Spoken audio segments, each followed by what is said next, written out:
Hello, music producers, and welcome to part two of this amazing series where we're talking about everything mixing. In part one, we talked about the basic concepts of mixing and why it is important for us as music producers that we know how to mix our songs. And right here in this video, we're going to be going over some practical approaches to the theory that we covered in the previous video. And I must say that I might be using FL Studio for this tutorial, okay? But these are just principles and processes that can be applied on any DAW of your choice. So right here, as you can see, we have a very simple beat going on, and I actually stole this from one of the songs I'm currently working on right now, and the song is going to be released later this month, so you can stick around for that. And if you're probably watching this in the future, well, you can just go ahead and check the description of this video to a link to listen to the song. So let's go ahead and have a listen to exactly what we're going to be working with right here.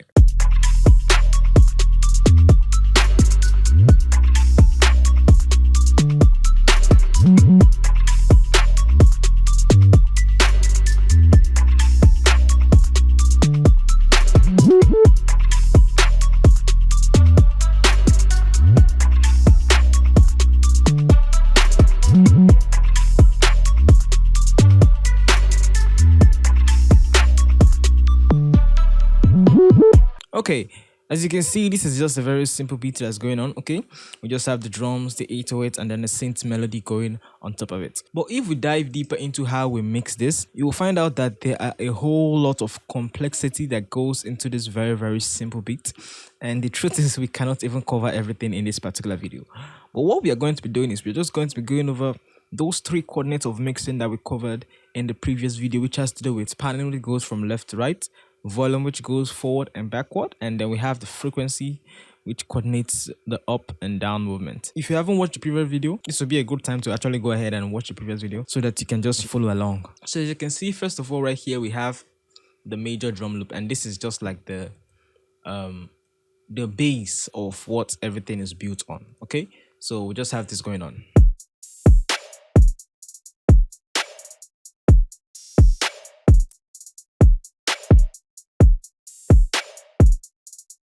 So as you can see, we have the kick, we have the snare, we have the close hi-hat, and we have the open hi-hat.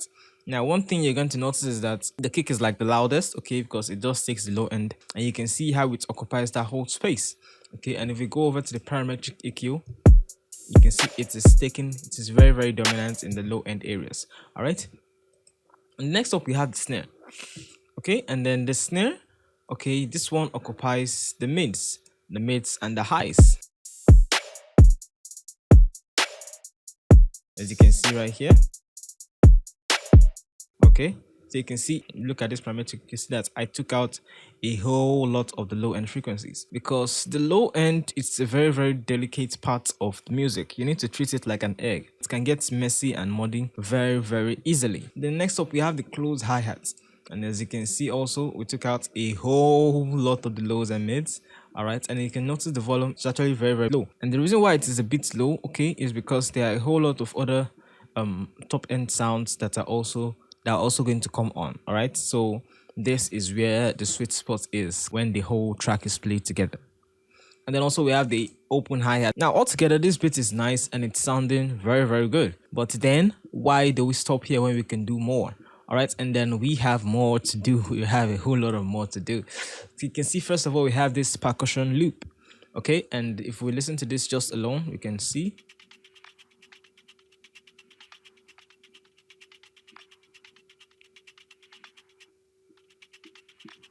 so that is all that is going on.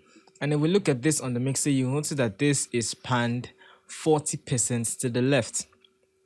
All right, this is panned 40% to the left. Why is it panned 40% to the left? Well, like we always say, we want to create a balance. We want everything to have its own space.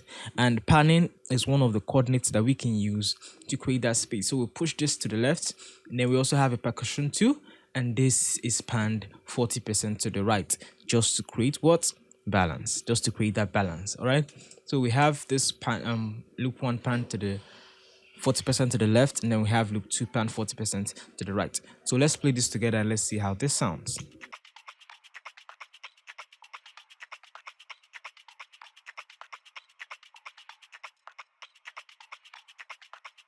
So that is what we have going on. So if we have to play this all together, we have this.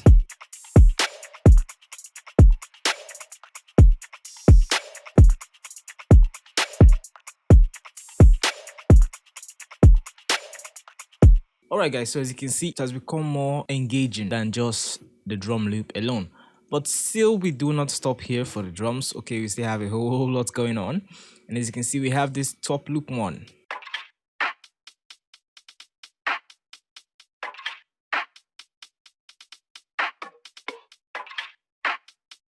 Okay, so remember our three coordinates. We have the volume, we have the frequency. Frequency is what we're focusing on right here. And as you can see, this one takes a whole lot of space in the mids. Actually, it actually has a whole lot of highs, okay, high frequencies.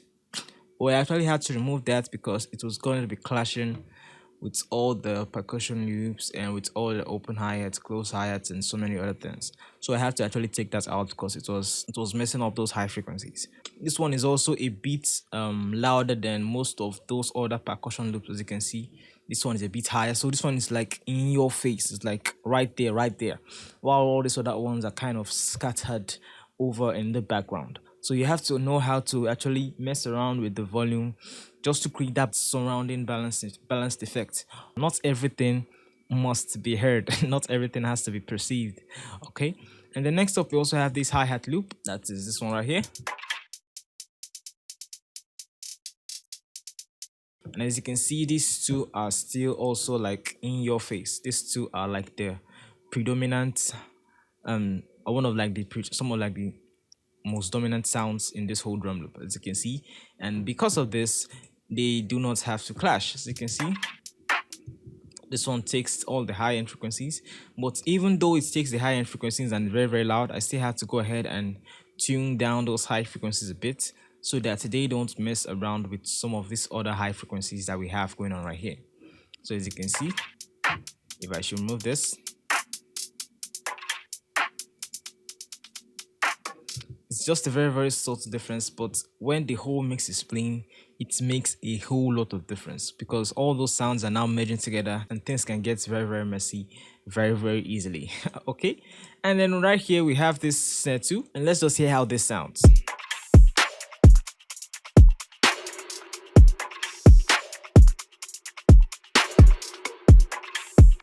Okay, so as you can see, we have these three different snare sounds fusing together to form this amazing reverbed snare. And why this works well together with every other sound is because of, as you notice, the reverb. It brings this kind of spacey atmosphere to it. And this effect merged together with the other snare also. When you merge these two together, you can see that they're just like made for each other. Both of them are almost the same volume, all right. But this one has this kind of space to it, give this kind of different feeling to it. Okay, they go perfectly well together. And as you can notice, when we're playing it alone, it kind of sounds like it is very, very loud. Like it kind of sounds like the reverb is actually very, very much. But when we play everything all together, you notice that you don't really actually hear it that much.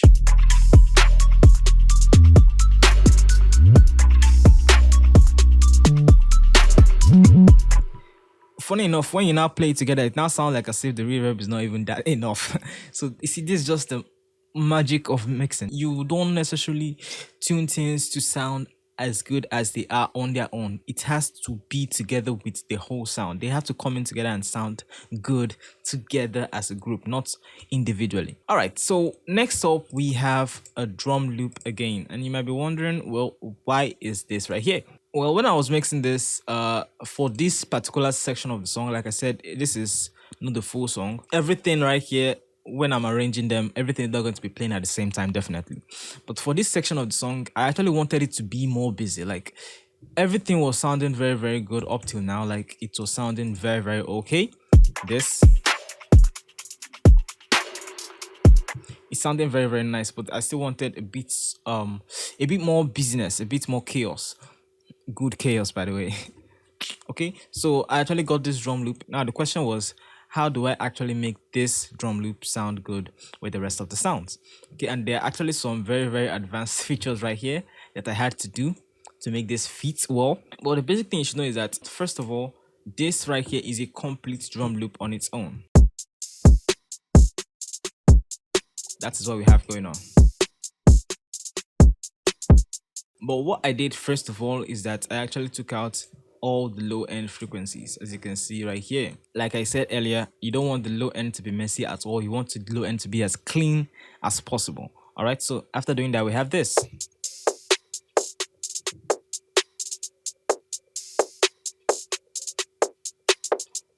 And that is exactly what I wanted. I wanted those percussion loops and everything, and the snare also, to fuse together to add up to this whole drum that we have going on. And when you then play everything all together, it sounds amazing.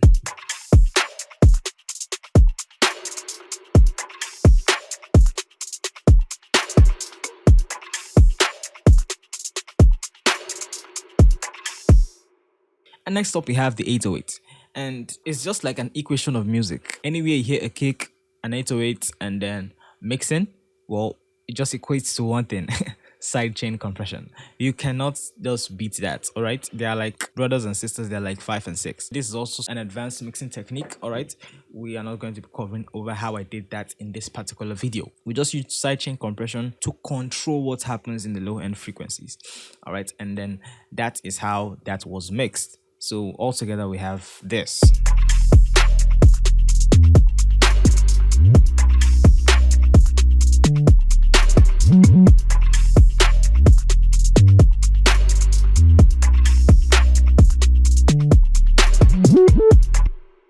As you can see, the 808 is way very high.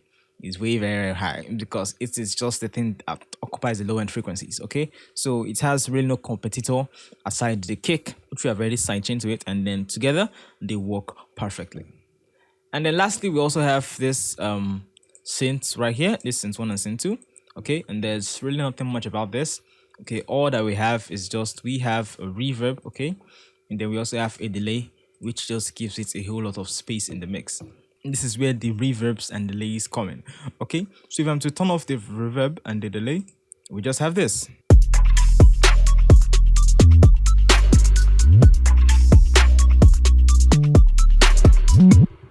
Doesn't sound that bad, but when you turn on the effects, it's just like a day and night difference.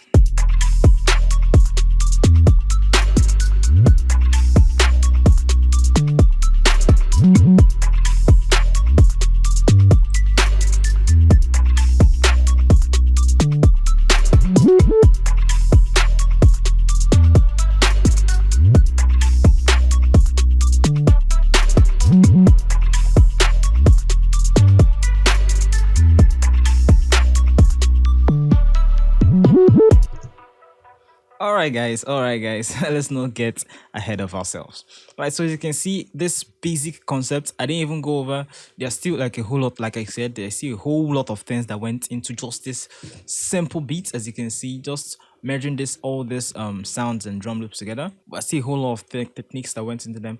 But if you can just get these basic things right, knowing which instrument should go high in volume and which one should sit in the background, knowing how to pan them left and right, knowing the frequencies to remove from some sounds and the frequencies to boost in some other sounds, knowing how to do all these things, this is just the art. That is just the art of mixing. That is where actually the major act of mixing comes in. They now have other things like compression, which we didn't even cover in this video at all. Okay, but there's a whole lot of compression that went into this. All right, you have to like also the reverb and the delay, which we went over some instruments that have those in this particular video. All right, so during the next course of videos, we're going to be going in depth into some of these topics and study them on their own.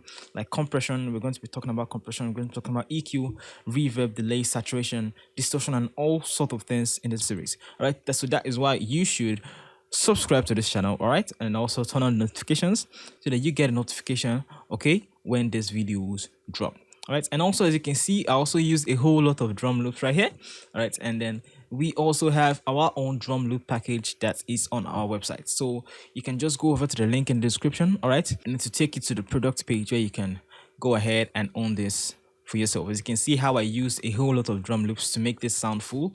All right, so you can also have that in your arsenal. All right guys, so that'll be it for this video. Please, if you did like this video, don't forget to hit the like button, subscribe to this channel, and also enable notifications so that you don't miss out when the next video drops.